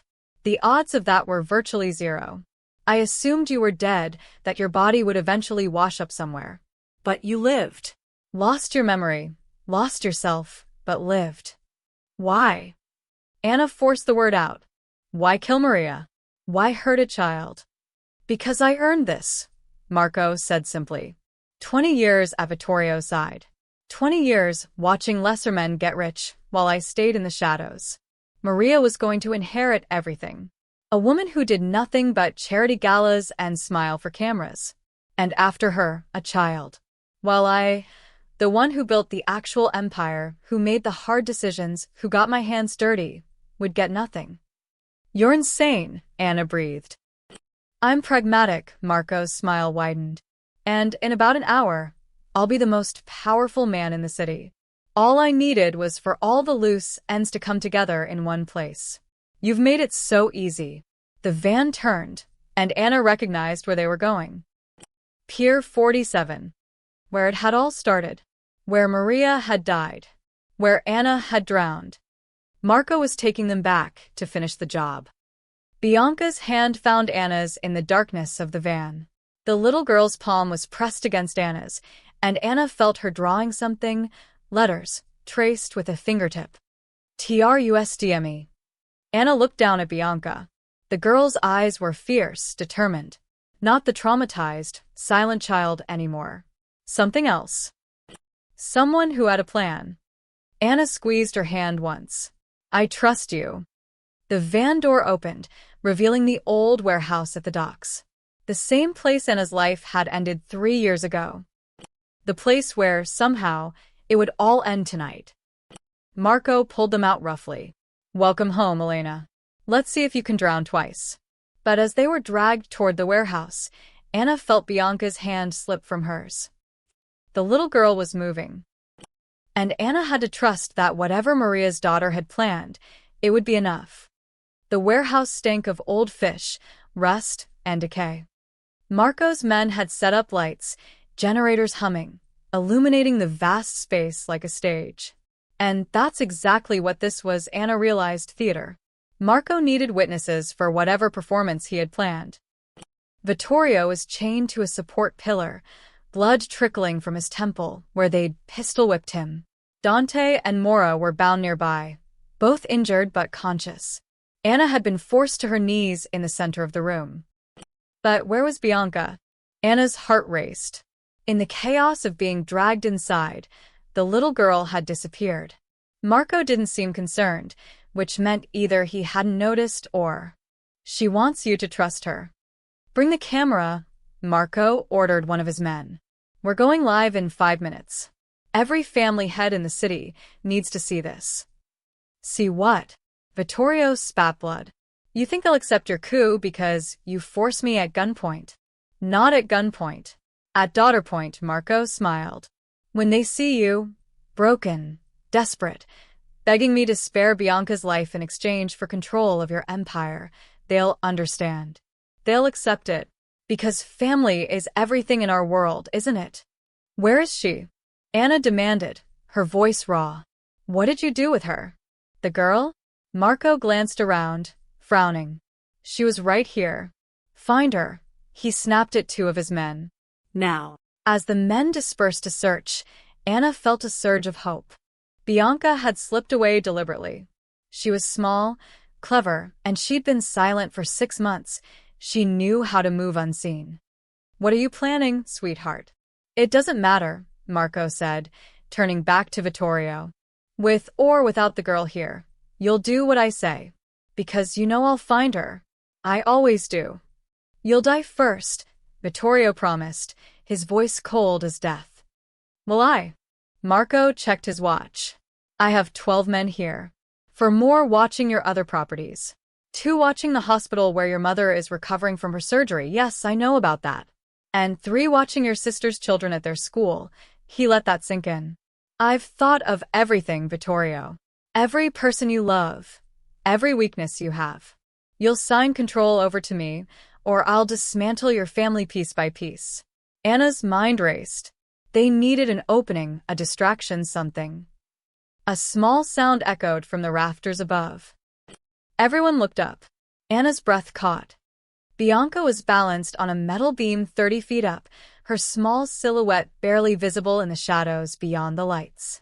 How she'd climbed up there, Anna couldn't imagine. But the little girl was moving along the beam toward something. Toward a circuit breaker box mounted on the wall. Get her down. Marcos shouted. Now. His men scrambled for the ladder, but Bianca was faster. She reached the circuit box and yanked it open. The warehouse plunged into darkness. Lights. Get the backup lights. Marco's voice cut through the chaos. Anna moved on pure instinct, cop instinct, soldier instinct, survivor instinct. She threw herself sideways, rolling toward where she'd seen one of Marco's men standing. Her shoulder hit his legs. He went down cursing. She grabbed his gun. Her hands remembered. Her body remembered. Elena Marchetti remembered. The backup generator kicked on, emergency lights flickering to life. Anna was already moving, using the support pillars as cover. She fired twice, warning shots over Marco's head, buying seconds. "Bianca," she shouted. "Run." But Bianca wasn't running. The little girl was climbing down, not towards safety but toward her father. No, Anna, breathe. "No, sweetheart, get out." Marco lunged for Bianca as she hit the ground. The little girl was fast, but Marco was faster. His hand closed around her arm, yanking her back. "Got you," he snarled. And then Bianca did something that changed everything. She smiled. "Surprise," Bianca said, clearly, perfectly, her voice strong for the first time in 6 months. "The police are already here." Marco's face went white. "What?" "When you put me in the van, you didn't check my pockets." Bianca held up a small device, a phone, the emergency feature already activated. "I hit the button the moment we started driving. It's been streaming everything. Every word you said. Every confession." The warehouse doors exploded inward. Police. Down on the ground. Officers poured in, dozens of them, SWAT gear, weapons drawn. And leading them was a woman in a captain's uniform who looked at Anna with recognition. "Detective Marchetti," the captain said. "Good to have you back." Elena. Her name was Elena. Everything happened fast after that. Marco's men dropped their weapons. Marco himself tried to run, dragging Bianca with him toward a back exit. He didn't make it 3 steps. Anna fired. The bullet hit Marco's knee. He went down screaming, releasing Bianca. The little girl ran, not to the police, not to her father, but straight to Anna.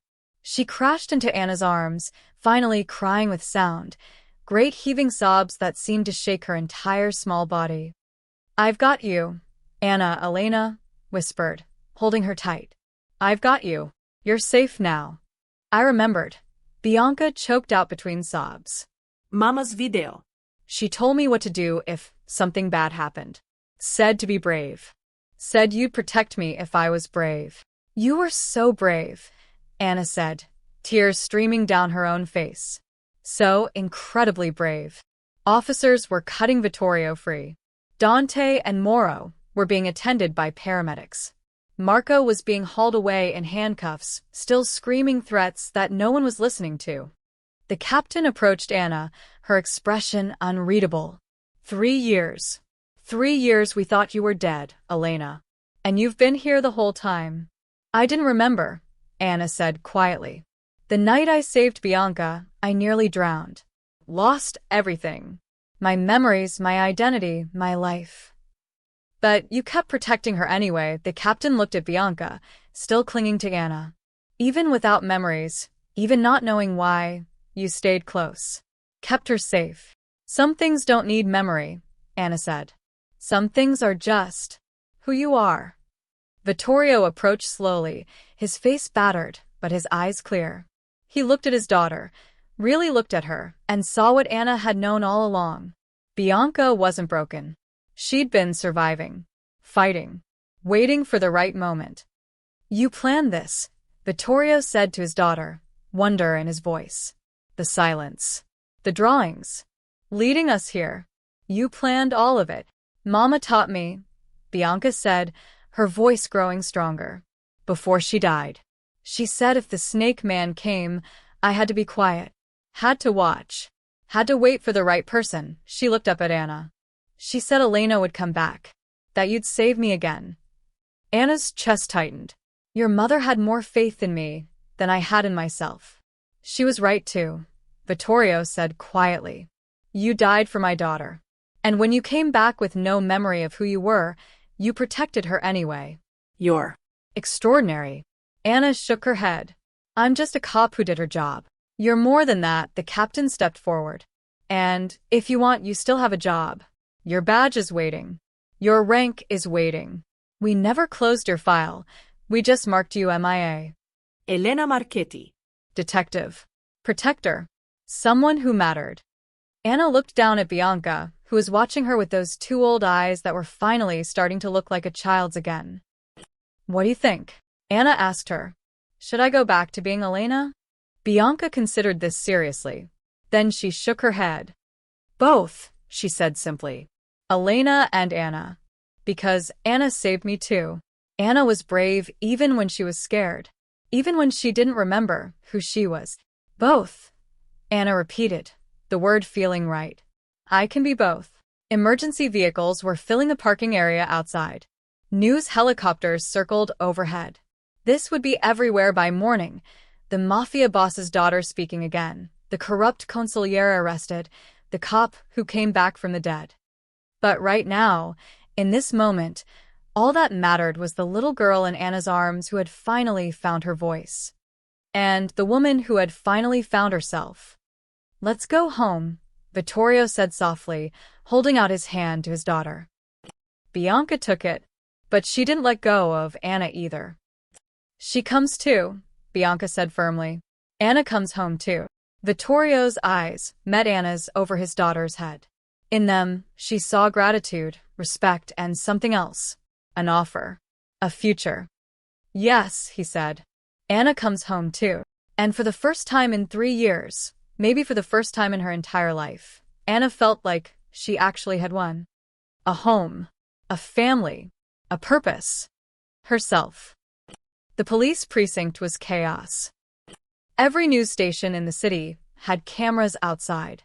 Reporters shouted questions as officers tried to maintain order. Inside, Anna sat in an interrogation room, not as a suspect, but as a witness to the biggest case the city had seen in decades. Marco Salvatore. 20-year veteran of the De Luca organization. Murderer. Embezzler. Traitor. And he was currently in the room next door, demanding his lawyer.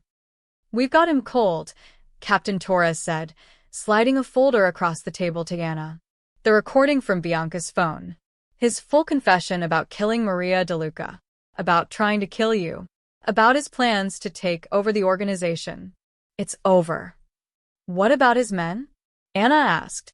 He said he had people everywhere, watching Vittorio's family, his properties. All arrested within the hour. The 4 people inside the De Luca organization with the snake tattoos? In custody. The ones watching the hospital and the school? In custody. We coordinated the raids the moment Bianca's emergency signal went live. Torres smiled grimly. Marco thought he was so smart. He didn't realize that little girl was smarter. Anna's chest swelled with pride. Bianca had saved them all. Where is she now? Anna asked. With her father. We have them in a safe room upstairs.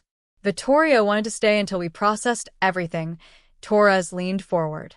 Elena, Anna, I need to ask. Do you want your old life back? The question hung in the air. 3 years ago, Elena Marchetti had been a rising star in the department. Tough, dedicated, fearless. She'd volunteered for the most dangerous undercover assignments. She'd had no family, no attachments, which made her perfect for deep cover work. But Anna Rossi had learned something different. Anna had learned what it meant to need people. To be afraid. To find courage not in the absence of fear, but in spite of it. I don't know if I can go back to being who I was, Anna said slowly. That woman died in the water at Pier 47. I'm not her anymore. Then be someone new, Torres smiled. The department needs good cops. It doesn't matter what name you use, as long as you're willing to do the work. Before Anna could respond, a commotion erupted in the hallway. Shouting. Something crashing. Torres was on her feet instantly, hand on her weapon. Anna followed, every instinct on alert. They found a cluster of officers outside Marco's interrogation room. Through the two-way mirror, Anna could see him, still handcuffed, but standing now, face contorted with rage. What happened? Torres demanded. His lawyer just delivered some news, one of the officers explained. We seized his financial records. Turns out he's been skimming from the De Luca organization for 15 years. Millions of dollars. Hidden accounts, offshore holdings, real estate. We're talking 30 million at least. Anna whistled low. That's enough to start his own empire.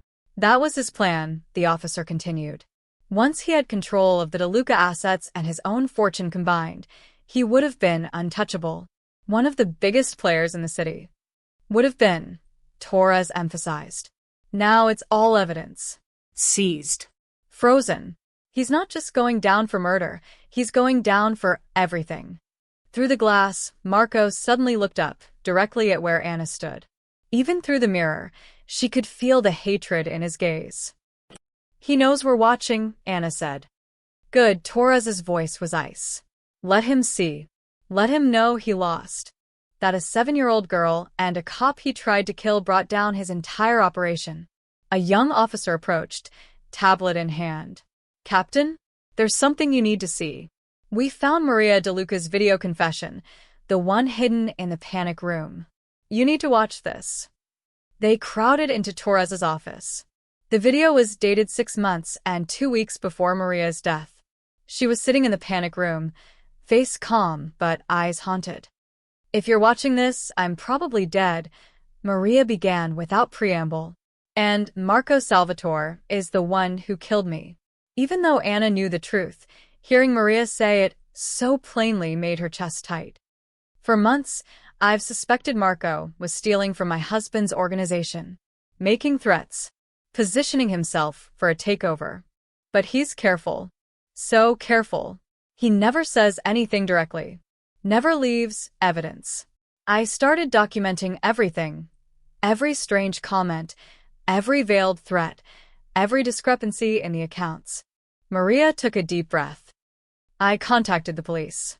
They assigned Detective Elena Marchetti to help me. Elena has been working undercover as my assistant for 4 months. We've been building a case, gathering evidence. Elena has recordings, photographs, financial documents, everything we need to prove what Marco's done. Anna's breath caught. She'd been so close. They'd almost had him 6 months ago. But I'm afraid we're running out of time, Maria continued. Marco is getting suspicious. He's been watching me more closely, asking questions. I think he knows something's wrong. So I'm leaving this video as insurance, as proof. If something happens to me, you'll know who to blame. Maria's eyes filled with tears, but her voice remained steady. To my husband, Vittorio, I'm sorry I couldn't tell you. I was afraid Marco had corrupted people in your organization. Afraid that if you knew, you'd act rashly and put Bianca in danger. I was trying to protect you both. She wiped her eyes.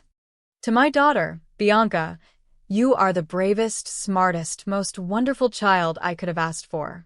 I've taught you what to do if the bad man comes. Be quiet. Be small. Wait for Elena. She'll protect you. I promise. Maria looked directly into the camera. And to Elena, thank you. For believing me when no one else would. For putting your life on the line to protect a woman and child you barely knew. If I don't survive this, please take care of my daughter. She'll need you. The video ended. Silence filled the office. She knew, Anna whispered. She knew she was going to die, and she still tried to protect everyone. She was a remarkable woman, Torres said quietly. And she was right to trust you. Anna's phone buzzed. A text from Vittorio. Bianca wants to see you. Please come upstairs. Go, Torres said. We've got everything we need here. Marco's not going anywhere except to a cell for the rest of his life. Anna found them in a small conference room that had been converted into a temporary safe space. Vittorio sat with his arm around Bianca, both of them looking exhausted but alive. Bianca's face lit up when Anna entered. Anna. The sound of Bianca's voice, clear, happy, unafraid, was the most beautiful thing Anna had ever heard. Hey, sweetheart, Anna knelt beside her. How are you holding up? I'm okay, Bianca's smile faded slightly. Is he gone? The snake man. He's locked up. He can't hurt you anymore. Can't hurt anyone. Good, Bianca nodded firmly. Then she looked at her father. Papa, can I tell her now? Vittorio's expression was complicated, pride mixed with something else. Yes, Piccola. You can tell her. Bianca turned back to Anna, her small face serious. Mama didn't just teach me to be quiet and hide. She taught me something else. She said if something happened to her, I had to pretend I couldn't talk. I had to watch the snake man. Learn his patterns. See who worked with him. Then when Elena came back, I'd know who the bad people were. I could tell. Anna stared. You could have spoken this whole time? Not at first, Bianca admitted. After Mama died, I really couldn't. The words were stuck. But after a few weeks, they started coming back. And I remembered what Mama said. So I stayed quiet. I watched. I drew pictures of everyone with the snake mark. I waited for you. You were spying, Anna said, awed. A 7-year-old girl, spying on armed criminals. I was protecting Papa, Bianca said simply. And waiting for you to protect me. Vittorio's voice was rough with emotion. My wife turned our daughter into a weapon against Marco. Taught her to be silent, to observe, to survive. I should be angry. But instead, he shook his head. I'm proud. And grateful. And so incredibly sorry you both had to carry this burden. It's over now, Anna said, pulling Bianca into a hug. Really over. Marco's going to prison. His people are arrested. You never have to be silent again. I know, Bianca murmured against Anna's shoulder. But sometimes I think I'll miss it. Being quiet. Hearing everything. Seeing everything. Anna pulled back, meeting the little girl's eyes. You can still see everything, sweetheart. You can still be smart and observant and brave. You just get to use your voice now, too. Bianca smiled. Will you teach me how to be brave with my voice? Every day, Anna promised. For as long as you need me. Forever then, Bianca said matter-of-factly. I'll need you forever. Anna looked at Vittorio, expecting protest. Instead, she saw acceptance. Agreement. Forever, he echoed. If you'll stay. And Anna realized that somewhere between being a cop who died and a waitress who survived, she'd found something she'd never had before. A reason to stay. The sun rose over the river in shades of gold and pink, painting the water with light. Anna stood at the railing of the Riverside Cafe, watching the city wake up. It had been 3 days since Marco's arrest. 3 days of police statements, news interviews, and medical evaluations. 3 days of Elena Marchetti's face on every screen in the city, the cop who came back from the dead to bring down a criminal empire. But this morning, for the first time, she was just Anna, having coffee, watching the river, breathing. I thought I'd find you here. She turned to find Vittorio approaching, Bianca's hand clasped in his. The little girl wore a yellow dress that made her look like the child she should have been all along. Bright, alive, hopeful. Bianca wanted to see you, Vittorio said. She wouldn't eat breakfast until I promised we'd come. I had pancakes in the car, Bianca announced proudly, holding up a napkin-wrapped bundle. Papa said it was against the rules, but I told him you taught me that some rules are made to be broken. Anna laughed, a real laugh that felt rusty from disuse. I'm a terrible influence. You're a perfect influence, Vittorio corrected quietly. He held out an envelope. This is for you. Anna knew what it was before she opened it. The cashier's check inside read, $10 million. $10 million. The promise Vittorio had made in front of a restaurant full of people. The reward for making his daughter speak.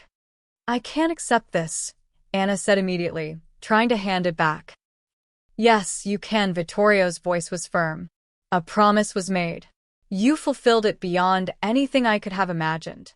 You not only made Bianca speak, you saved her life. Multiple times. You brought down the man who killed my wife. You gave my daughter back her voice and her future. I didn't do it for money. I know. Which is exactly why you deserve it. Vittorio's eyes were steady. Take it, Anna. Use it to build a life. Whatever life you want. Anna looked down at the check. $10 million. Enough to go anywhere, be anyone, start over completely. She could leave the city, Leave the danger and the memories and the complications. She could be free. Or, Vittorio said quietly, reading her expression, you could stay. The police department wants you back, but I have another offer. Head of security for my family. Legal security, he added with a slight smile. I'm going legitimate. No more gray areas, no more questionable business. After almost losing Bianca, after learning what corruption can do from the inside, I want to build something clean. Something I'm proud to pass down to my daughter. You'd trust me with that? Anna asked. After everything? You're the only person I trust with that. Vittorio glanced at Bianca, who was watching the boats on the river. You proved that you'd die for my daughter. I can't think of a better qualification. Anna's phone buzzed. Captain Torres. Badge is ready when you are. No pressure, but we could really use you. 2 offers. 2 paths. 2 lives she could choose. Detective Marchetti, returning to the force. Fighting crime, going undercover, living on the edge. Or Anna Rossi, building something new, protecting a family that had somehow become hers. I need some time, Anna said, to think about what I want. Of course, Vittorio nodded. But while you're thinking, would you join us today? We're going to Maria's grave. To tell her that Marco is locked away. That Bianca is speaking again. That her plan worked. Anna's throat tightened. I'd be honored. They drove to the cemetery in comfortable silence. The grave was simple, elegant white marble with fresh flowers that Vittorio must have arranged. Maria De Luca, beloved wife and mother. Bianca knelt beside the headstone, her small fingers tracing the letters.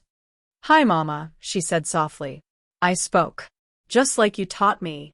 And Elena came back, just like you promised. We got the snake man. He can't hurt anyone anymore. Tears streamed down the little girl's face, but her voice never wavered. I miss you every day. But Papa says you're always watching over us. That you're proud of me. Bianca looked up at Anna. Is that true? Is Mama proud? Anna knelt beside her, pulling her close. Your Mama is so proud of you. You were the bravest person I've ever known. You saved us all. We saved each other, Bianca corrected. She pulled something from her pocket, a small box wrapped in tissue paper. I made you something. Inside was a bracelet, made from colorful beads and string. Clumsy, but heartfelt. In the center, 2 beads painted with initials, E and B. Elena and Bianca, the little girl explained. Because you're both. Elena, who saved me. Anna, who found me again. You're my person no matter what name you use. Anna's vision blurred with tears. You're my person too, sweetheart. Then you'll stay? Bianca's voice was small, hopeful. You won't leave? Anna looked at this child, who had survived so much, who had stayed silent to protect her father, who had waited months for rescue, never losing faith that it would come. She looked at Vittorio, who was trying and failing to hide his own tears. She looked at the grave of a woman who had trusted a stranger with her most precious treasure. And she made her choice. I'll stay, Anna said. Not as your security guard or your employee, but as family. If you'll have me. Family, Vittorio repeated, his voice breaking. Yes. Family. Bianca threw her arms around Anna's neck. Forever family. You promised. Forever, Anna agreed. They stayed at the grave for another hour, telling Maria everything. About Marco's arrest. About the evidence. About how Bianca had outsmarted a killer. Anna added her own thanks, for trusting her, for believing she'd come back, for giving her a purpose, when she'd lost everything else. When they finally left, the sun was high overhead, warming the earth. As they walked back to the car, Bianca slipped her hand into Anna's on one side and her father's on the other. Can we get ice cream? She asked. Mama used to take me for ice cream after hard days. Ice cream sounds perfect, Anna said. They found a small shop near the river, the same river where Anna had drowned and been reborn, where Maria had died, where everything had ended and begun. Bianca ordered chocolate with rainbow sprinkles. Vittorio got vanilla. Anna chose strawberry, and when Bianca insisted on trying a bite, Anna realized this was what family felt like. Sharing, laughing, being together. "What will you do with the money?" Vittorio asked as they sat by the water, watching boats drift past. Anna thought about it. $10 million. She could travel the world, buy a house, retire young. But none of that appealed to her. "I think," she said slowly, "I'll start a foundation. For kids like Bianca. Children who've witnessed violence, who've lost parents, who need protection and support. Call it the Maria De Luca Foundation." Vittorio's eyes shone. She would have loved that. "And I'll work for you," Anna continued. "Help you build something legitimate. Something good. And I'll be here," she looked at Bianca. "Whenever you need me. Whatever you need." "Training," Bianca said immediately. "You have to teach me everything you know. How to protect myself. How to be strong. How to be brave like you."